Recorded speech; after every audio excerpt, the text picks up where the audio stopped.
Greetings, everyone. We are Group D, and today we will be presenting a topic called Encouraging Good Body Language. Now, before we proceed any further, first let me introduce our team members. My name is Jordan, and next we have Nur Akila, Nurul Izni, Muhammad Daniel, Divya, Tiffany, and Wanro. Now, for our presentation today, we will be doing a brief introduction on what body language is and its importance, especially in the workplace. And then we will be moving on to the features of body language, which includes posture, eye contact, head motion, facial expressions, and gestures. And then we will be finally concluding our presentation with a summary of the contents.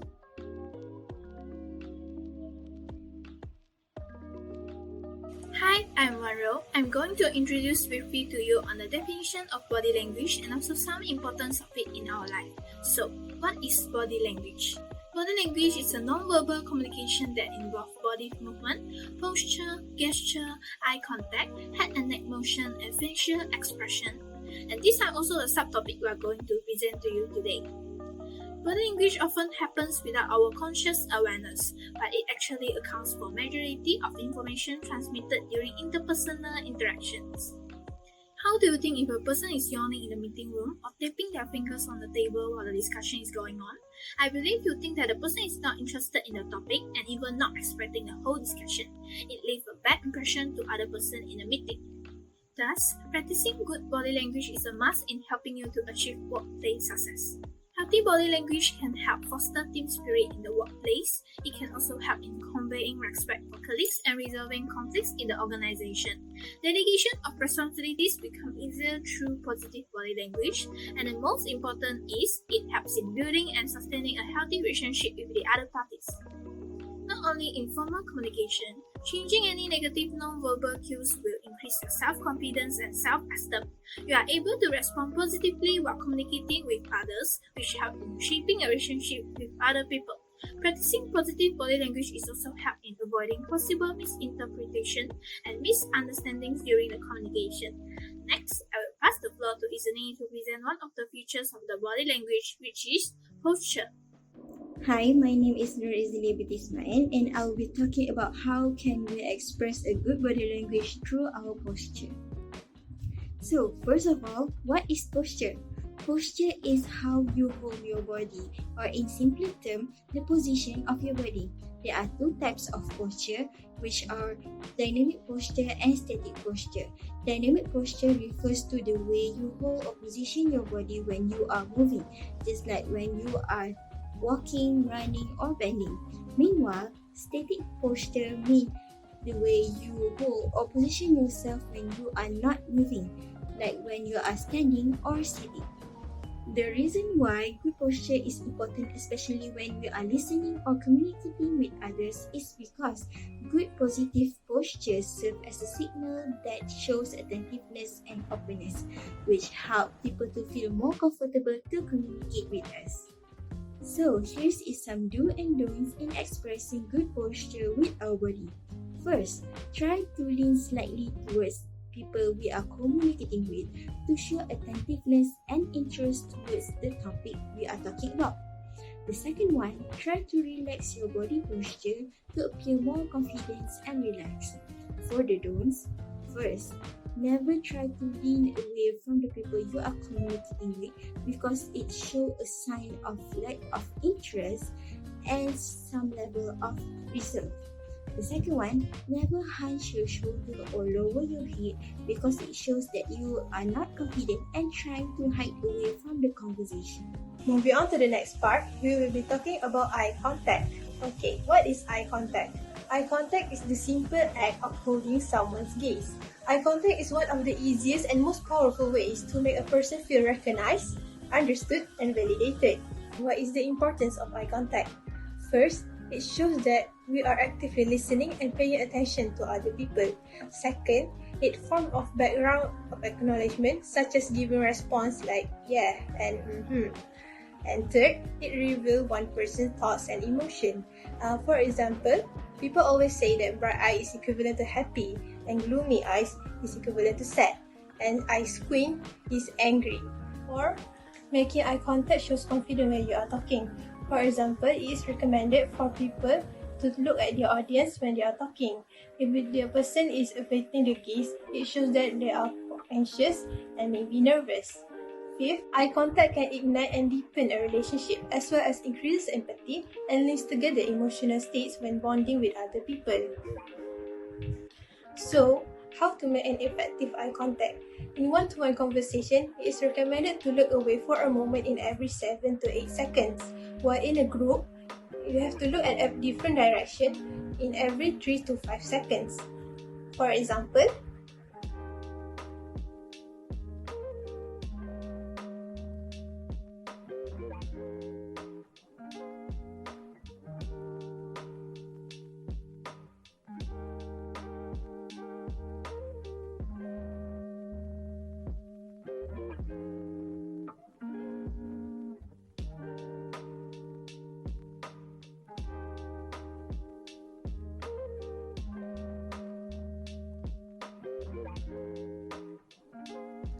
second, reduce your blink rate, but it usually happens naturally when you are concentrating with another person.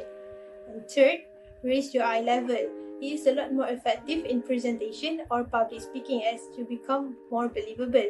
And last but not least, do not stare or squint the eyes when talking to another person because it will show aggressiveness and it will scare the person.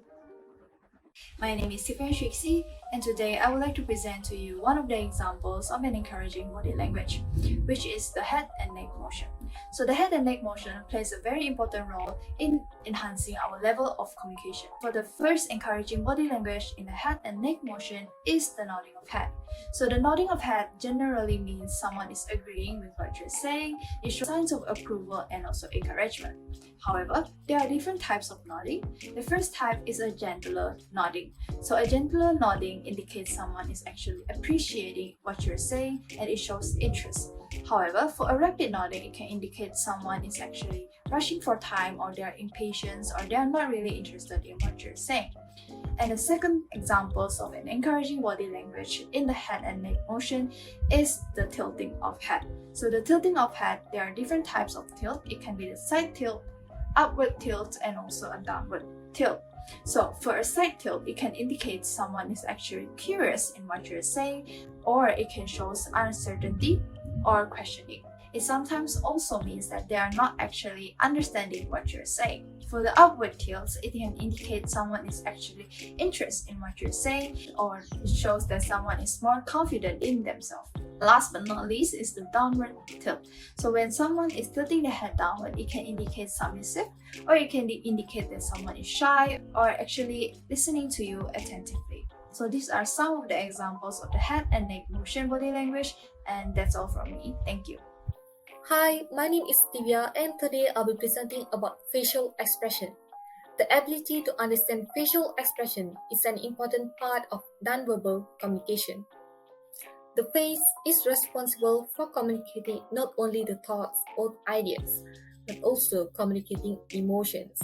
If you only listen to what a person says and ignore what the face is trying to tell you, then probably you will not get the whole story.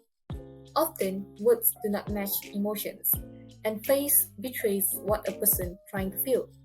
The value in understanding facial expression is to gather the information about how the other person is feeling and guide your interaction accordingly.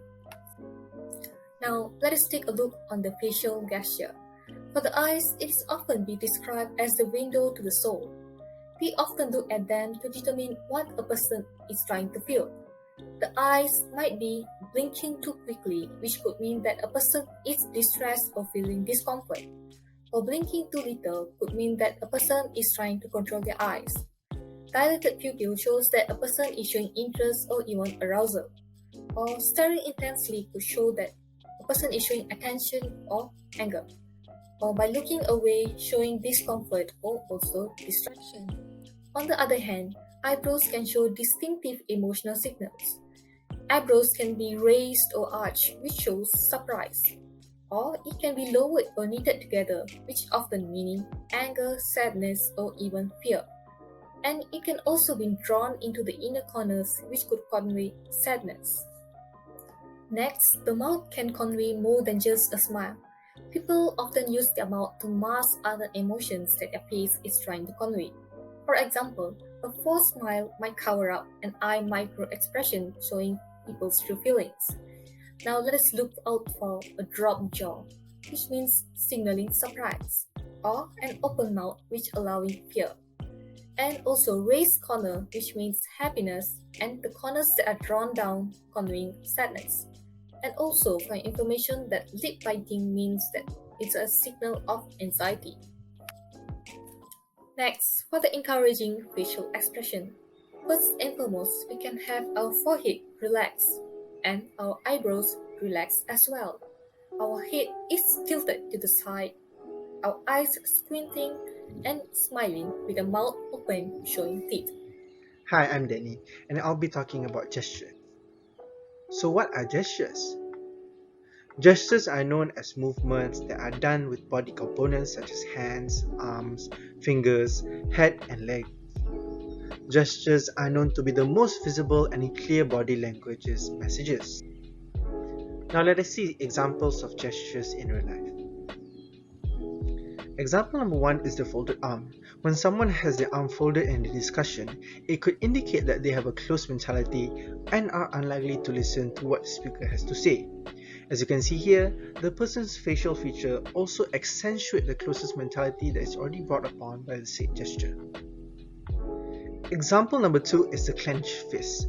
This gesture in some situations denotes fury, but in others they represent solidarity.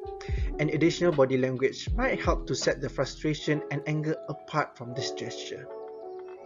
Now on the importance of proper gesture usage. Most people remember what they see as opposed to what they hear, which make the gestures impactful positively or negatively. And proper gesture encourage your audience to concentrate more intensely on you and what you're saying. And that's all from me for gestures.